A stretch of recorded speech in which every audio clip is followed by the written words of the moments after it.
नमस्कार शेतकरी बांधवांनो, आज पेरूचं 13वं मार्गदर्शन शिबिर आपल्या इथं चालू आहे. 4 मे 2025 जसं आपण बोललो होतो, पेरूचं मार्गदर्शन शिबिर, पेरूची जनजागृती शिबिर, सगळ्यांना सगळ्या गोष्टी समजायला पाहिजे. तर आता तुम्ही सगळेजण महाराष्ट्रातून इथं आलेले आहात, बरोबर.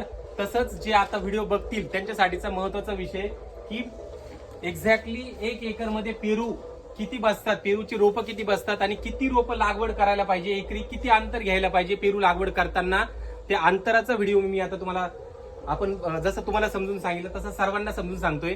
आता सगळ्यात महत्वाचं बघा, फास्ट मध्ये आपण जाऊया. 1 गुंठा म्हणजे 33 फूट, बरोबर. 33 बाय 33 फूट म्हणजे किती स्क्वेअर फीट येतं? 1000.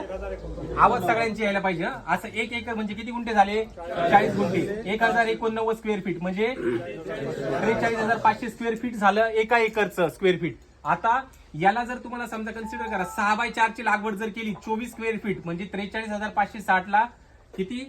6 चोक 24. इथं जर 24 ने डिवाइड केलं तर किती रुपये येतात आपले? 1815. तसंच 7 बाय 4 म्हणजे 28. इथं जर 28 केलं तर तुमचे किती रुपये येतात? 1555. 8 बाय 4 ची लागवड केली म्हणजे 32 स्क्वेअर फीट म्हणजे किती रुपये येतात? 8 बाय 5 ची लागवड केली, 40 स्क्वेअर फीटात एक बसतं, किती येतात? 1089. 9 बाय 4 जर केलं तर किती येतात? 1210. 9 बाय 5 केलं तर किती येतात? 968. 10 बाय 4 केलं तर किती येतात?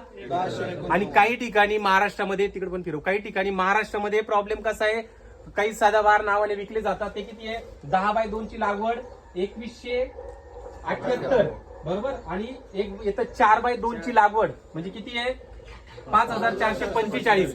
म्हणजे पेरू जर लागवड करायची असेल तर योग्य प्रॉपर तुम्हाला काम करायचं असेल तर कोणतं आहे? आपण बघितलं, एक तर 8 बाय 4 तुम्ही करू शकता, 9 बाय 4 तुम्ही करू शकता, 8 बाय 5 तुम्ही करू शकता.